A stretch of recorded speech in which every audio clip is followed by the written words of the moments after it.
Good morning, everybody. It is Wednesday, August 10th, 5:48 a.m. Central Time as I speak here. December corn futures up 2.5 at 616.5. November soybeans up 7.25 at 1436. September Chicago wheat up 8.25 at 789.75. September Kansas City wheat up 7.5 at 859.25. September spring wheat up 10.5 at 903.25. If you guys are listening on the podcast, appreciate it. Leave me a rating, leave me a review. If you're on YouTube, make sure you subscribe to the channel, like these videos, leave me a comment. Always love hearing from you guys. If you'd like some additional information from me, go to my website, www.standardgrain.com. Check out my premium subscription service today, guys. I send my premium subscribers a ton of information direct from me every single business day. Morning email goes out about 5:30 a.m. Central. In that email, you'll see every overnight headline you need to be aware of, charts, graphics, weather info, tons of stuff in there. My daily subscriber-only videos are part of this deal. Yesterday, I talked about the corn situation in Europe. They're going to have a light crop. They've had a really tough summer. I talked about the implications, some of the things USDA may say on Friday. If you guys are interested in this sort of content, sign up today. $50 a month, cancel at any time. No other fee, no other obligation. Nobody will try to sell you anything else. If you guys like the podcast and you like these YouTube videos, you'll love the subscription service, I promise. Radar looks pretty dry here this morning. Really no rain of significance anywhere across the Corn Belt or the plains or really anywhere for that matter. The next 7 days is going to be pretty dry for most of the Corn Belt. No material rain expected really anywhere. I mean, the entire Corn Belt out to the plains. You go out west, places like Colorado might see some rain. Kentucky, Tennessee, North Carolina, places further south might see some rain. But most of your key corn and soybean growing areas here, I mean, you're not really going to see much of anything. Heat is going to be an issue in the west in particular. The map on my screen is the average temperature versus normal over the next 7 days. So you look at, say, the northern part of Kansas or northern half of Kansas, all of Nebraska, most of South Dakota, parts of North Dakota into Montana, western Iowa, some of southern Minnesota. Those areas will trend, 10 to 12 degrees above normal on average over the next 7 days, and that goes along with mostly dry weather, so hot and dry for those areas. The east is a little bit different in regard to temperature. They're going to be dry, but the temperatures are going to be normal to below normal in Illinois, Indiana, Ohio, Kentucky, places like that. So you've got to divide in terms of the temperatures, but when it comes to rainfall, a lot of places are going to be dry here over the next week. Really not a whole lot expected. We've got a USDA report on Friday, and traders expect reduced U.S. corn and soybean production estimates from USDA.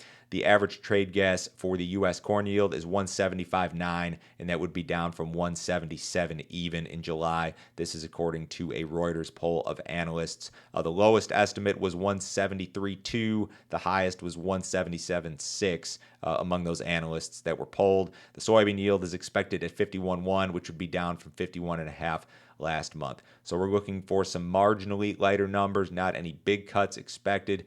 There were a couple of analysts in here who were looking for higher yield numbers. I think that's improbable given the crop ratings and what we've seen in weather. But anything goes when it comes to USDA reports. So don't be surprised by anything. But generally speaking, yeah, you're looking for some lower numbers on Friday. USDA reported a flash sale of new crop U.S. corn to China yesterday. U.S. exporters sold about 5 million bushels of corn for new crop delivery to Chinese buyers. That's the first new crop sale of corn to China since May, I believe. U.S. exporters in total have the 6th best book of new crop exports on record seasonally. So it's good. It's not great relative to some of the recent years. 2021, 2020, 2016, 2013, and 2011 were better in terms of sales to all destinations. In regard to China, I think this might be like the 3rd or 4th best ever seasonally in regard to new crop corn purchases. So this is about the time of year where China and other global buyers start to come in for new crop corn, new crop soybeans, that sort of thing. So I'd expect to see some additional flash sales here of both of those crops over the next several weeks. Historic drought in Europe continues to cause significant problems. Now, we know, of course, that the corn crop is in big trouble. I've talked about that a little bit here recently. USDA is probably going to come down with that production estimate for Europe's corn crop on Friday. The EU in total, when you combine those European Union member countries, they're the 4th largest corn grower in the world behind the U.S., China, and Brazil. The EU is a net importer of corn, so these crop problems this year are going to result in additional imports, which will have some implications. Now, Bloomberg reporting this morning that water levels in key European rivers will result in impassable conditions very soon, and that's a factor that will hurt their energy situation, flows of diesel and coal in particular. The timing is just absolutely terrible given Russia's invasion of Ukraine and the resulting energy crisis. An economist at ABN AMRO said this: the capacity for inland shipping is going to be severely limited as long as there's not a lot of rain in the area. You'll also get damage caused in Germany by the high electricity prices. We're talking billions of dollars. So Europe just has an absolute mess in regard to the corn crop, but also in regard to a lot of other things too. Today is inflation day. The government will release monthly CPI data this morning at 7:30 a.m. Central. Traders anticipate that the CPI, Consumer Price Index, rose at an annualized rate of 8.7% in July. That would be down from 9.1% in June.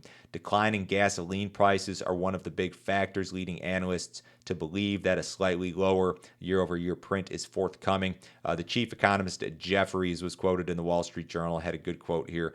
You have about 4 drivers of inflation right now. You have commodity prices, that's going away. You have supply chain issues, that's going away.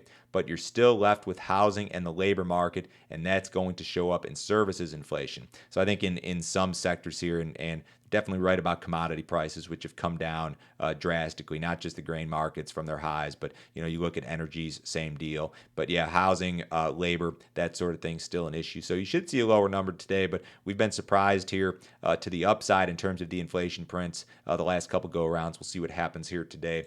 The cattle market was lower yesterday, and feeder cattle were sharply lower. We'll see what develops today. I guess the feeder cattle did not like that higher corn trade, but the feeder cattle and the live cattle market have acted pretty well overall. U.S. dollar is a little bit lower. The S&P's up 8 points. Dow Jones up 60. Bonds about flat. Gold's down $5. Crude oil is down $1.20 at 89.31 in the September WTI. Have a great day today, guys. I'll talk to you Thursday.